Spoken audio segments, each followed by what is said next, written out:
yw arglwydd pob moment, o'n cyfodiad hyd ein gorwedd I lawr, pob camor daeth, ein cydymaeth yn cerdded wrth ein hwchor ar lwybr cyfarwydd.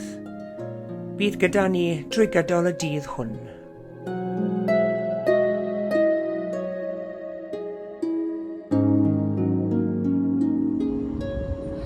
Bore da iawn I chi gyd a chroeso cynnes iawn I chi i'r oedfa o Faes, Eisteddfod y Garreg Glas yma yn Llantwd. Diolch yn fawr iawn I chi gyd am eich cwmni. Fe fydd y myfyrdod heddi yng ngofal Tudur Dylan ac byddwn ni'n cael can newydd sydd wedi chyfansoddi'n arbennig ar gyfer yr wyl gan Daniel o Callaghan. Croeso I chi gyd, gobeithio wnewch chi fwynhau yr oedfa.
Pan welodd Iesu y tyrfaoedd, aeth I fyny'r mynydd, ac wedi ddweistedd I lawr dath I ddisgyblion ato. Dechreuodd I hanner chai dysgu fel hyn. Gwyn ei byd yr rhai sy'n dlodion yn yr ysbryd, oherwydd eiddynt hwy yw teyrnas nefoedd. Gwyn ei byd yr rhai sy'n gylaru, oherwydd cant hwy eu cysuro. Gwyn ei byd yr rhai addfwyn, oherwydd cant hwy etifeddu'r ddeiar. Gwyn ei byd yr rhai sy'n ewynu a sychedu am gyfiawnder, oherwydd cant hwy ei digon. Gwyn ei byd yr rhai trigarog, oherwydd cant hwy dderbyn trigaredd. Gwyn ei byd yr rhai pur eu calon, oherwydd cant hwy weld Duw. Gwyn ei byd y tangnefeddwyr, oherwydd cant hwy ei galw'n blant I Dduw. Gwyn ei byd yr rhai arludiwyd yn achos cyfiawnder, oherwydd eiddynt hwy yw teyrnas nefoedd. Gwyn eich byd pan fydd pobl yn eich gwaredwyddo a cherlyd, ac yn dweud pob math o ddrygair celwyddog yn eich erbyn o'm hachos I. Llawenhewch a gorfoleddwch, oherwydd y mae eich gwobr yn fawr yn y nefoedd. Felly yn wir, arludiwyd y proffwydi, oeddwch blaen chwi.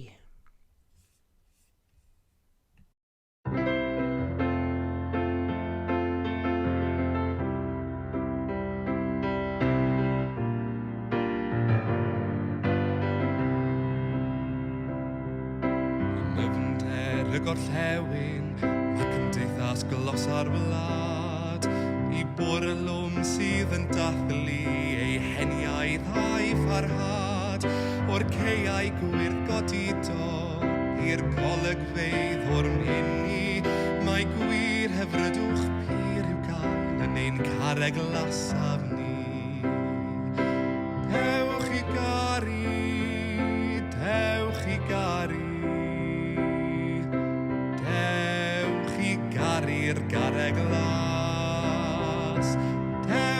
gari, dewch i gari.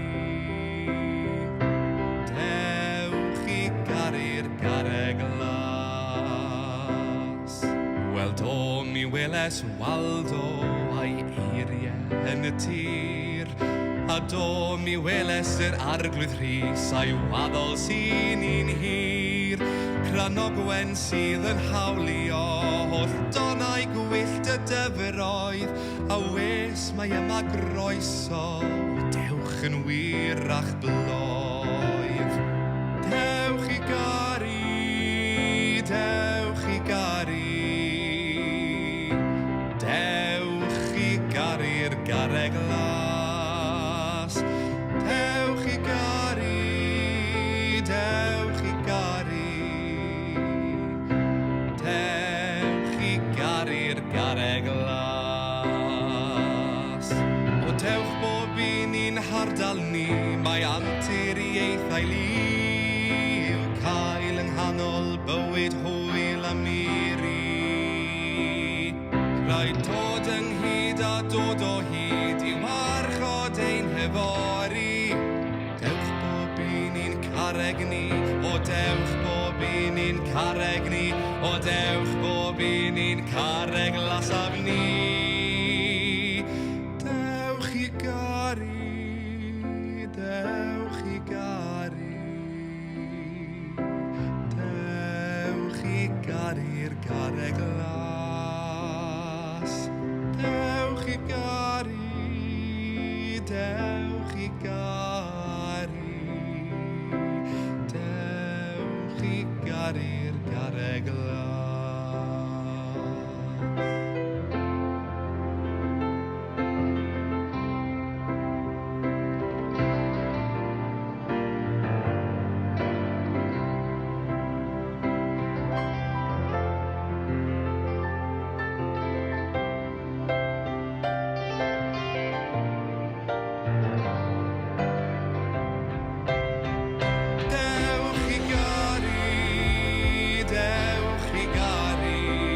Dewch i gari, dewch i gari, dewch i gari'r garreg las.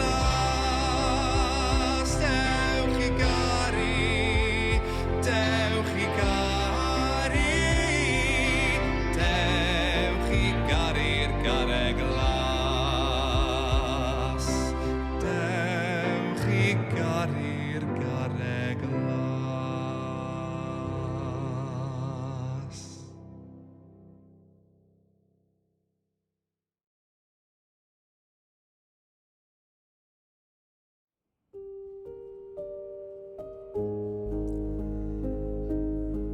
Mae afon Teifi'n llifo o lynnoedd Teifi uwchben Ffair Hos. Yr holl ffordd draw i Aberteifi yng ngodre Ceredigion. Mae'n daith o 76 milltir, a hi ydy'r afon hiraf i lifon gyfan gwbl o fewn Cymru.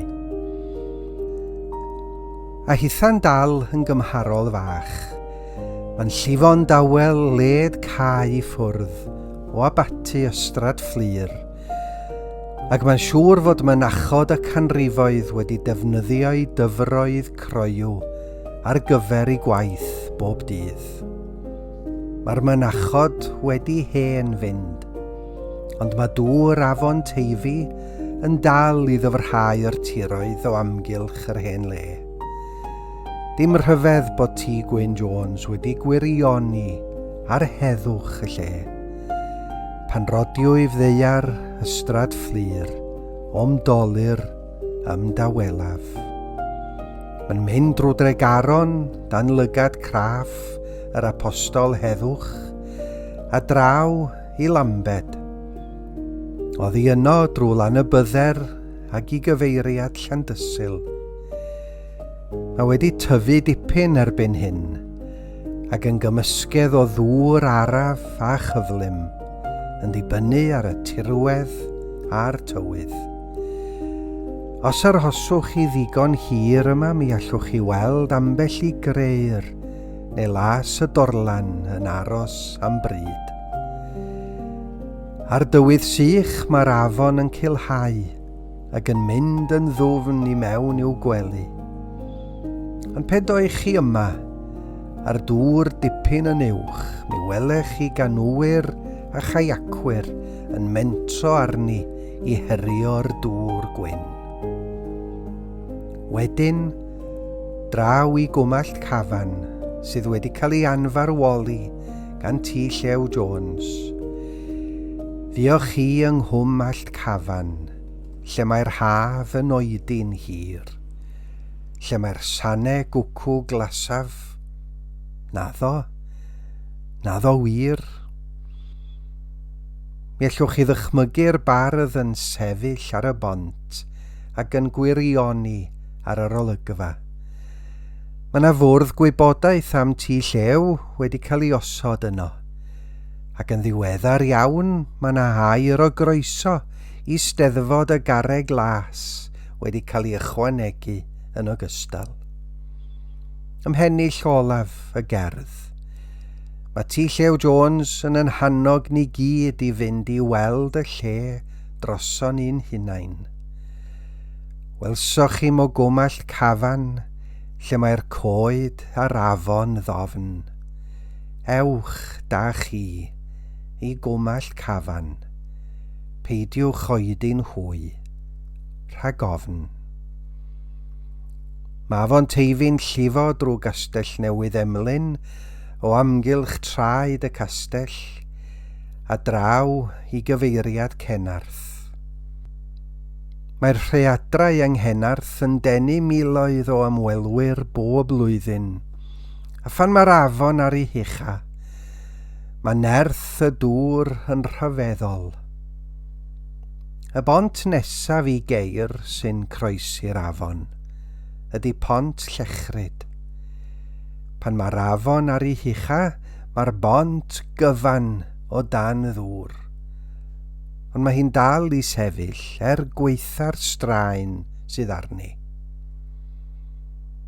Mae'r afon wedyn yn llifo'n hamddenol I gyfeiriad Aberteifi, lle mae'n cyfarch y castell wrth fynd heibio.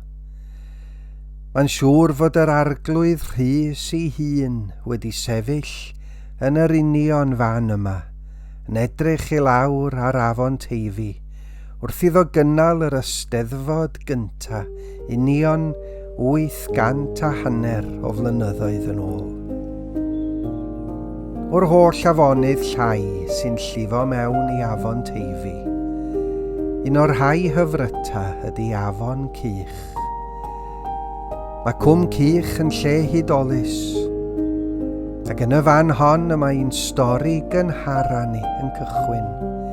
Mae cainc gyntaf y Mabinogi yn cyfeirio at bwyll Pendefig Dyfed yn dod yma I hela, i'r union diroedd yma. Ac mae Afon Cych yn llifo I Afon Teifi ychydig nes draw nag Abercych.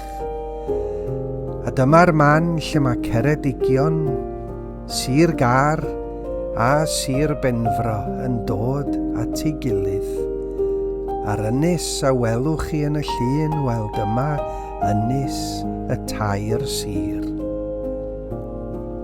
Mae Ceredigion, Sir Gar a Sir Benfro yn dod at ei gilydd yr wythnos hon hefyd.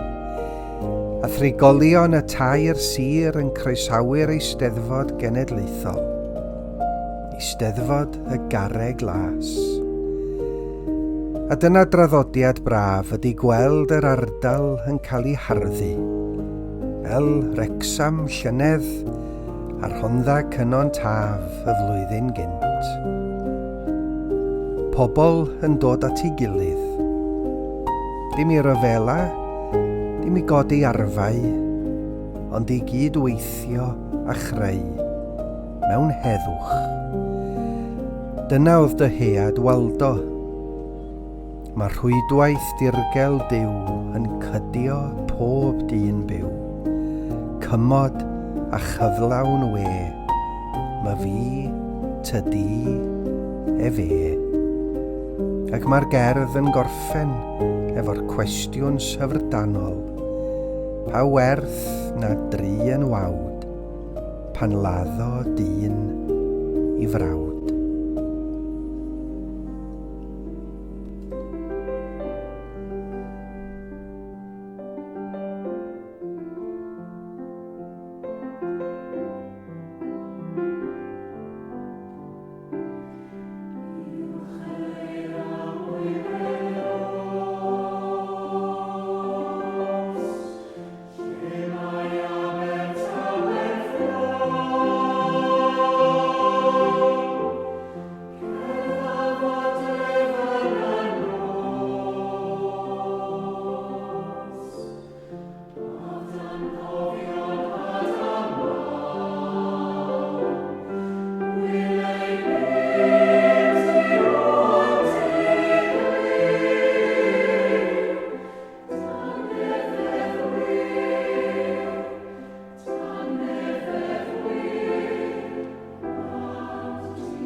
Gweddiwn. Arglwydd ein Duw, diolchwn i ti am yr wyl arbennig hon, yr Eisteddfod Genedlaethol, a chyfle i ddathlu'n iaith ein diwylliant a'n doniau. Bendithio bawb sydd wedi gweithio'n galed i drefnu'r Eisteddfod hon eleni, a phawb sydd yn cymryd rhan yn ddi. A bydded i'r wyl hon fod yn un llawn llawenydd, parch a chyfeillgarwch. Rho hyder i'r cystadleuwyr, doethineb i'r beirniad, ac ysbryd caredig i bawb sy'n bresennol. A boed i ni gofio mai rhannu ein doniau a chefnogi'n gilydd yw gwir ystyr yr wyl hon. Bendithio holl weithgareddau'r wythnos, a bydd gyda ni ym mhob gair a chan, ym mhob cerdd a pherfformiad ac yn ein cymdeithasu. Ac wrth i ni gyfarfod yma arglwydd yn ardal y garreg glas, fi gofiwn yn arbennig am eiriau Waldo, y tangnefeddwyr. Gwyneu byd tu hwnt i glyw, dangnefeddwyr blant i ddiw. Arglwydd Iesu, agorwn ein calonnau i dderbyn ac i ddathlu rhodd y dangnefedd di. Y tangnefedd sydd yn dod ohono ti. Y tangnefedd na all y byd ei roi i ni na'i gymryd oddi wrtho ni. Arglwydd yn ystod yr wyl hon, ein gweddi yw, tyrd yn y dangnefedd, i ganol hint a helynt ein bywyd, i ganol cyffro dyddiau ieuenctid, i ganol prysurdeb canol oed, i ganol balchder ein llwyddiant, i ganol siom ein methiant, i ganol anterth ein iechyd, i ganol poen a dioddefaint, i ganol cysgodion henaint, i ganol braw ein diwedd, tyrd i fod yn nerth ac yn ddiddanwch i ni. Arglwydd tyrd yn y dangnefedd i ganol dynoliaeth ranedig a briw, i ganol ryfeloedd a therfysgoedd ein byd, i ganol ing y clwyfedig, torcalon y weddwr am ddifad, i ganol dychryn y ffoadur a'r alltid, i ganol llyd a dialedd y gormeswr, i ganol trafodaethau arweinyddion y gwledydd, i ganol tystiolaeth ddewr y tangnefeddwyr, i ganol pechod a chywilydd ein creulon derau, tyrd i fod yn obaith ac yn waredigaeth i ni. Gad i'th dangnefedd arglwydd ein meddiannu ni o ddichod, ein llenwi oddi mewn, ein hamgylchynu oddi allan, ein cofleidio a'n cynnal, rhag i ddim gynhyrfu'n calon, a rhag i ni ofni. A gwna ni arglwydd yn wir dangnefeddwyr hefyd, gwyneu byd tu hwnt i glyw, dangnefeddwyr blant i ddiw. Gadewch yn uno i weddio gweddi'r arglwydd. Ein tad yr hwn wyt yn y nefoedd, sancteiddi ar dienw, deled y deyrnas, gwneler dy wyllus, megis yn y nef, felly ar y ddeiar hefyd. Dyro i ni heddiw ein bara beunyddiol, a madda i ni ein dyledion, fel y meddyw nina i un dyledwyr. Ac nac arwain ni brofedigaeth, eithir gwared ni rhag drwg. Canis eiddo ti yw deyrnas, a'r nerth a'r gogoniant, yn oes oesoedd. Amen.